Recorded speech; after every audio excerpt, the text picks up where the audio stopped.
It's the evening of January 10, and I was hoping to have all the pavers installed this weekend, but we ran into a number of complications. Specifically, the pavers that are left of the rail, not including this is a border that's been mortared in. All of these pavers over here, they are 2 inches thick and they are saw cut, so the edges are nice and clean. You notice pretty nice straight lines. Turns out that the material that I have been using, they are not carrying right now, and it comes from India. So I had to use it's from the same quarry, but it's a little different style. The edges are what they call rock face, and they're very irregular. You don't see it here on my way through. I'll show you another representation. They're only 1.5 inches thick, so we had to put some additional base rock in order to bring up. We had to put in probably another 3/4 of an inch. But then what we realized when we started placing these yesterday is that the edges were not square. Some of the rock face protruded out further, and the stones themselves are actually larger. It's not so much the fact that they're larger, but they need to be trimmed down in order for them to fit closely. Not every edge. I'm hoping that we can get by with 1 or 2 edges for most of this. So that significantly slowed the project down.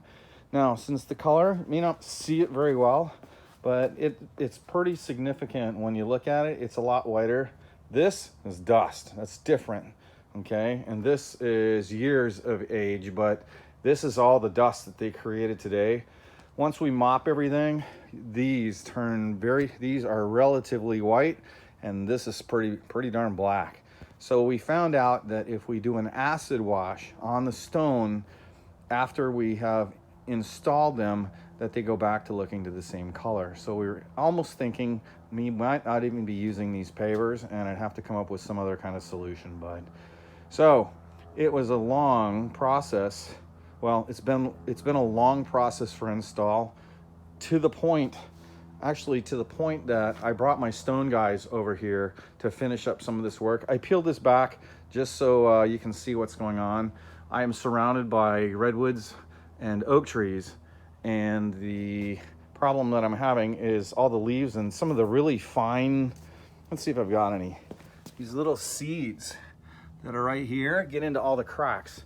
So when I was cleaning out this edge to put the sand in by the rail, it took me hours to go through and clean all of those out before I put the sand in. So we're tarping this off until next week, because we only made it to here. You can see underneath the plastic, this is how far we ended up getting. Based on the speed that we're going, we probably still have a whole nother day to get this last, I think it's about 14 feet based on the post spacing. So let me flip around the other way and we can get a better vision of how far we did get. So it's pretty far. I mean, we're 2/3 of the way from a distance point of view, probably the same as far as all the cuts and all the angles. If you remember there, you can see the rail that's beneath. So we're working this area, and then there's a little swish here where the tree, anyway, instead of a straight wall, I went around the tree and gave it room so that it could grow as well. But that's what the paver guys worked on all weekend. I'm panning around, following the rail, and my masons this morning, we can't run any big saws until about 9 o'clock. So he got started on this morning, and he put scratch coat in. Now, initially I was going to use the same pavers for this section, and I realized that if I put base rock in here, and this stone is pretty much impermeable, but if water does get into the cracks and it does get down below, it's trapped forever.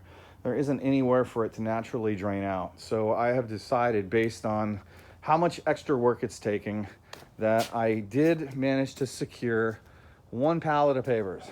That's this one pallet of 6x9s This is the 6x9 pavers, and I can get as many of the 6x6s as I want in that thickness. But 6x9s, I did call the manufacturer yesterday, Friday, 2 days ago, and she said that there are more 6x9s on the boat. It takes about 14 weeks to get here from India. Now, to look at, this is pretty much the color of the pavers. They're dark, okay? You gotta remember, this is all dust, sawdust. There's the saw. It makes just, you can see the color of all the muck that's down there. It's nasty. Getting back to this, these 3 pallets, you can see how white these are? This is their natural look and appearance. So we're far enough away from the saw that with the camera, I may be adjusting for it. They're much, much lighter colored, and some of the rock face is significant. You can look and see how that's just not much of a rock face. It's really broken. Some of the edges are pretty wicked. So and then sorry for being so disorganized. Yesterday, my stone guys worked on this piece. These 2 lines that are right here, they made it. They started, I don't know, I think right in here, and they went around. And I know it doesn't look like a lot, but there's a significant amount of cuts that has to be made in order to do this. And then, of course, the detail work right here. It's very European railway style. So anyway, and then this afternoon, they of course helped the paver guys. So yesterday and today, this is what I was working on when I wasn't trying to solve some of the issues.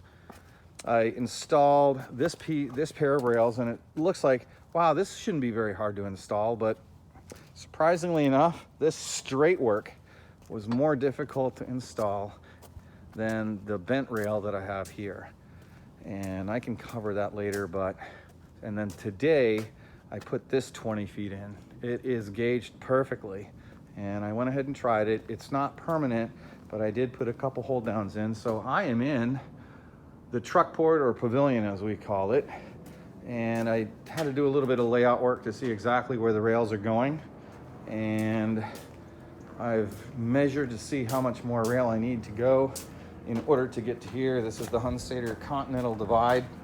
This is where everything going this direction runs towards the workshop. Everything in this direction going this way runs towards this set of pilasters. Actually, it runs towards this drain, and on the back side of the drain, we call this the Hoover Dam. I put this in when we put the wall in. If you look over the edge, that's why I call it the Hoover Dam. It's about, you can't really see very well, I think it's 30 inches tall. It's a way to disperse the water before it ends up going down the canyon and down to my neighbors. Very lengthy video tonight. Just wanted to give you guys an update of what I've been doing over the past couple of days. So one quick walk. I think the shape looks really good. Very happy with it. And that's where we are.